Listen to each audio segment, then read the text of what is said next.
বাবা মাকে এমন জিনিস বলল যা শুনে আমার যেন বেঁচে থাকতে আর ইচ্ছে হচ্ছে না। আমার ছেলেটা তো এমন ছিল না, ও কি করে এমন একটা নোংরা কাজ করলো। তখন আব্বু বলল, কেন কাঁদছো ওর জন্য? হ্যাঁ, আর একদম কানবে না ওর জন্য, আমাদের কেউ না ও, আমাদের ছেলে নামের কলঙ্ক, ভুলে যাও ওকে। মা বলল, ওকে কি করে ভুলবো, ও তো আমাদেরই সন্তান। তখন আব্বু বলল, তুমি মনে করবে আমাদের কোনো ছেলে সন্তান ছিল না? মা অবাক হয়ে বলল, কি বলছো তুমি? বাবা বলল, ঠিক বলছি। বাবার মুখে এসব কথা শুনে মরে যেতে ইচ্ছে হচ্ছে আমার। শেষবারের মতো দেখা করার যে ইচ্ছাটা ছিল সেটাও চলে গেছে। আমি আর এক মুহূর্ত না দাঁড়িয়ে সোজা বের হয়ে গেলাম সেই বাড়ি থেকে। বাড়ি থেকে বের হয়ে সামনে তাকাতেই দেখি তাসফিয়া দাঁড়িয়ে আছে, আর তার চোখ দিয়ে গাল বেয়ে যেন পানি পড়ছে। তাকে কিছু বলতে যাওয়ার আগে সে এসে আমার কলার চেপে 2 হাত দিয়ে একটা ঝাঁকুনি দিয়ে বলল, এই কেন করলি এমনটা? হ্যাঁ, আমি তোকে অনেকবার প্রপোজ করছিলাম, কিন্তু তুই কখনো অ্যাকসেপ্ট করিসনি আমাকে।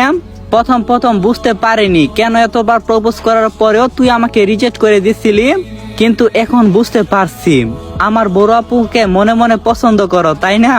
আর তুই আমাকে ফিরিয়ে দিছিলি বারবার। আমি বললাম, না, আমি তোর বোনকে পছন্দ করি না। তখন ও বলল, ও তার মানে তুই ও শরীরের লোভে পড়ছিলি, তাই না? আমি বললাম, না।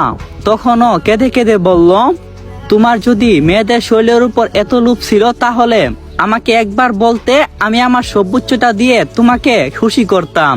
এটা বলে তাসফিয়া কেঁদে দিল। আমি বললাম, বিশ্বাস করো তাসফি, আমি সত্যি কিছু করিনি। মিমি আপু মিথ্যা বলে আমাকে ফাঁসিয়ে দিয়েছে, আমাকে এই বাড়ি থেকে বের করে দেওয়ার জন্য। আর দেখো ঠিক তাই হলো। তখন ঠাস ঠাস করে 2টা চড় মারলো সে আমাকে। আমি পুরোপুরি স্তব্ধ হয়ে গেলাম।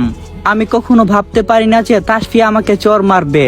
তখন তাসফিয়া বলল, ছি, লজ্জা করে না ভিতরে এই কথা বলার জন্য? এতগুলা চোর খেয়েছো, তারপরও তুমি মিথ্যা বলছো আমাকে। এত বড় নোংরা একটা কাজ করবে, আবার আমার আপুকে অপবাদ দিচ্ছ যে সে তোমাকে বাড়ি থেকে তাড়ানোর জন্য এসব করছে। আমি বললাম, হ্যাঁ, তোর আপু সত্যি এমনটা করছে আমার সাথে। আর কিছু বলতে যাব তার আগে আরো 2টা চড় মারলো আমার গালে। আমি চুপ করে রইলাম। তখন সে বলল, চুপ, আর একদম আমার আপুকে নিয়ে মিথ্যা বলবি না, তাকে দোষ দিবি না, আমার থেকে খারাপ কেউ হবে না বলে দিলাম। আমি বললাম, সত্যি কিছু করিনি তাসফি আমি।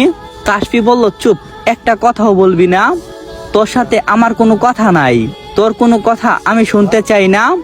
আমি তার দিকে তাকিয়ে একটা মুচকি হাসি দিলাম।